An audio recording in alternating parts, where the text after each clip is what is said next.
Hello, we'll discuss the topic of spread spectrum modulation. So, what is spread spectrum?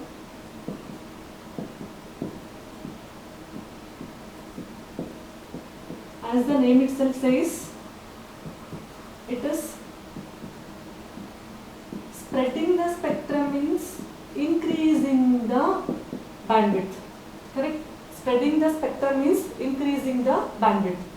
Why we want to increase the bandwidth? Because all these days the major concern in this course of digital communication was to transmit the information using minimum bandwidth. Correct? Always we have been looking at transmitting the data using minimum bandwidth. But now, why do we want to spread the spectrum, or why do we want to increase the bandwidth? There are some applications which demand the increased bandwidth.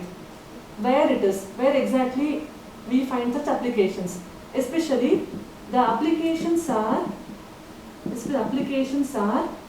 is for security purposes. Or in secured communication. Used in secured communication. So, when we want to secure the data that we are going to transmit, we have to sacrifice for the bandwidth. Hence, we need to increase the bandwidth. So, this is named as spreading the spectrum. So, now just let us look at three important areas where exactly like we want to secure the information. Correct? The first application is in military. As we know, secured communication, it is very important in case of military. So, what exactly happens here? In military applications, we have something called as jammer signal. What is this jammer signal? This jammer signal always, it tries to transmit with a very large power. It transmits with a very large power, and the bandwidth occupied by this jamming signal will be same as the bandwidth occupied by the data which we want to transmit. So, when we are trying to transmit the data using minimum bandwidth, this jammer signal will also try to transmit the signal, that the jammer signal, in the same bandwidth, but it transmits it with a large power. So what happens with this? Basically, it disrupts the communication.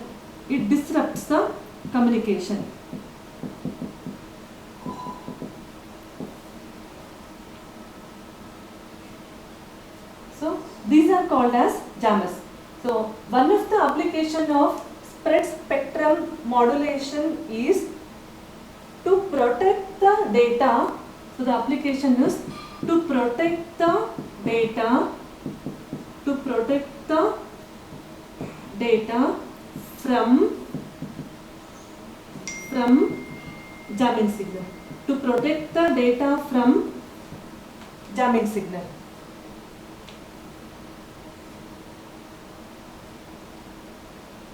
So basically what is being done here, the information bearing signal is made to occupy a bandwidth which is much more than the minimum bandwidth necessary to transmit the signal. Okay. Now second application is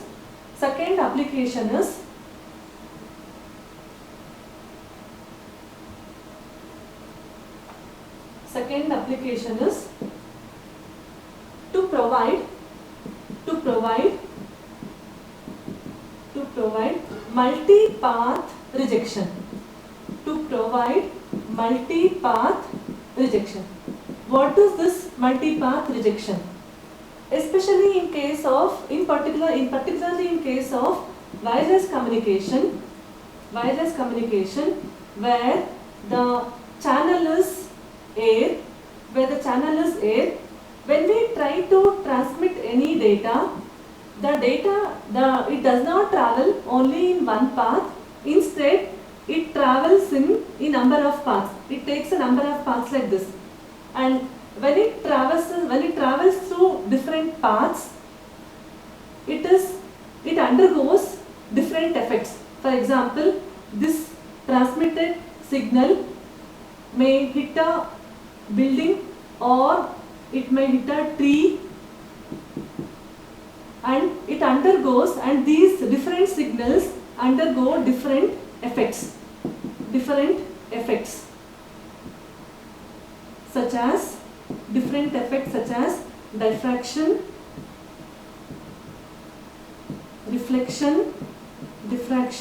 reflection, scattering, etc.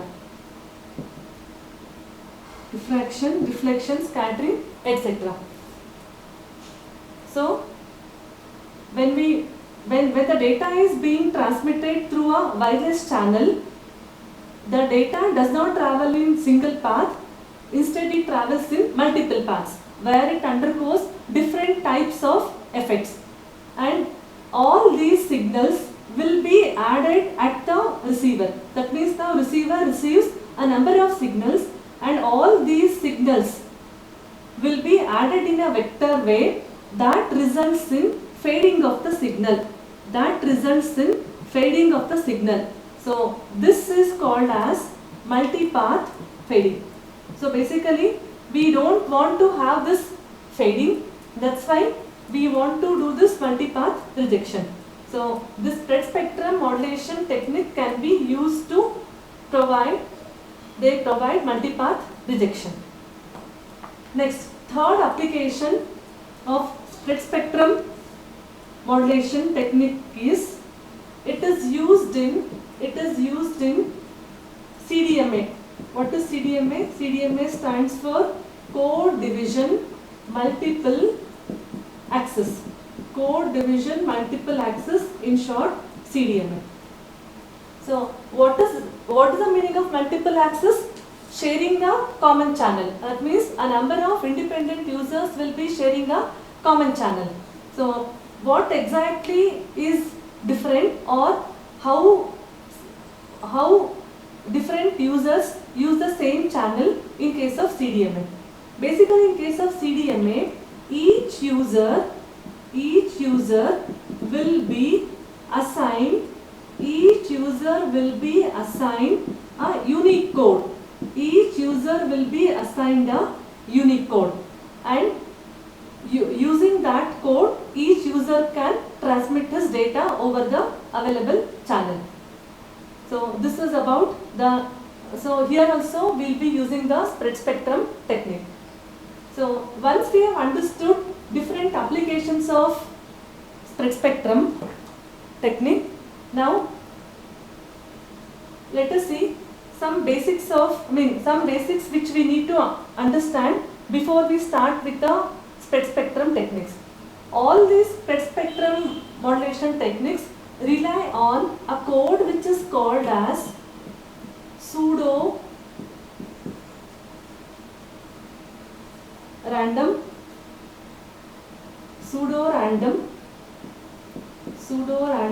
noise sequence.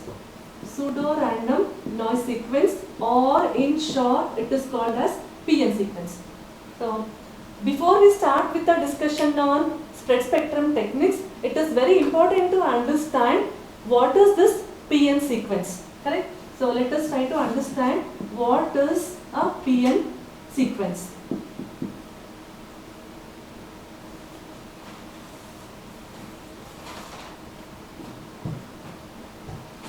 It's a sequence of zeros and ones. It's a sequence of zeros and ones which satisfies a set of properties. It's a sequence of zeros and ones which satisfies a set of properties. PN sequence is periodic, so it will have some period. That means after how many bits it repeats. That is called as period of the PN sequence. And we need to study a particular PN sequence which is known as maximum length PN sequence. Maximum length PN sequence, because we will be using this maximum length PN sequence in the split spectrum modulation techniques. So now we will see what are these maximum length PN sequences and how to generate the maximum length PN sequence and what are its properties. So now we will discuss maximum length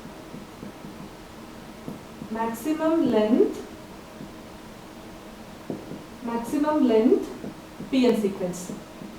Maximum length PN sequence. So what all we will be discussing? First we will see how to generate a maximum length PN sequence. How to generate a maximum length PN sequence. Then we will see what are the properties of maximum length sequence. So let us see how to generate a maximum length sequence. To generate the maximum length sequence, we will make use of linear feedback shift registers.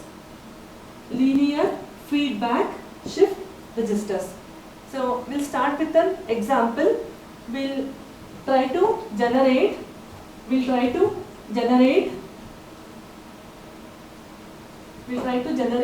a PN sequence of length 7. So the block diagram to generate maximum length PN sequence of length equal to 7 is here. We have 3 flip-flops.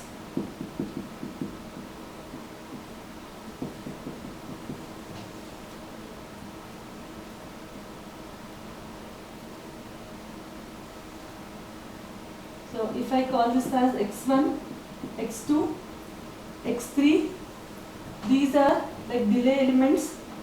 So from X1 and X3, these two go as input to a modulo 2 adder and its output is fed back as the input. Because from here we take the output sequence. We read the output sequence at the third flip-flop output, at the third flip-flop. Now, why 3 flip-flops? Because the PN sequence length is 7, 2 power, so basically length of the maximum length PN sequence n is always given by 2 to the power of m minus 1, where m is the number of flip-flops, m is the number of shift registers, So now we'll start with this block diagram and we'll start with some assumption, like we'll start with some sequence of bits here and we'll try to generate the PN sequence of length 7.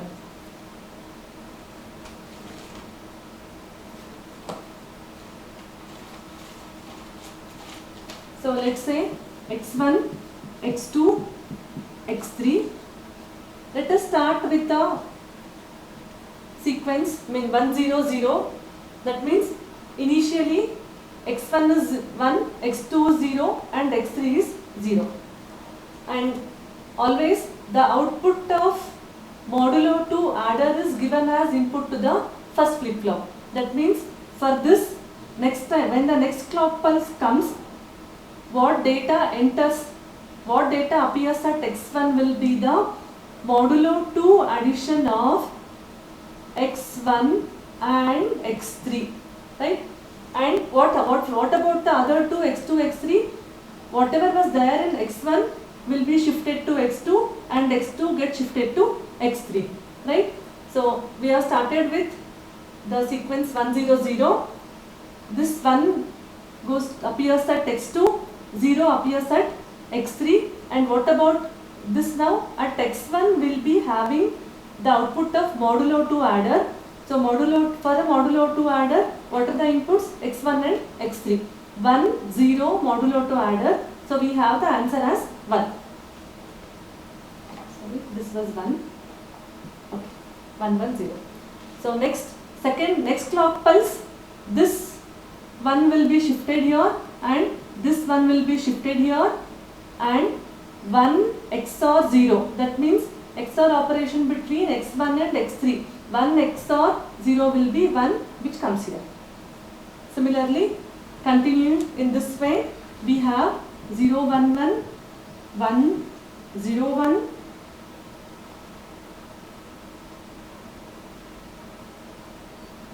0 1 0, 0 0 1.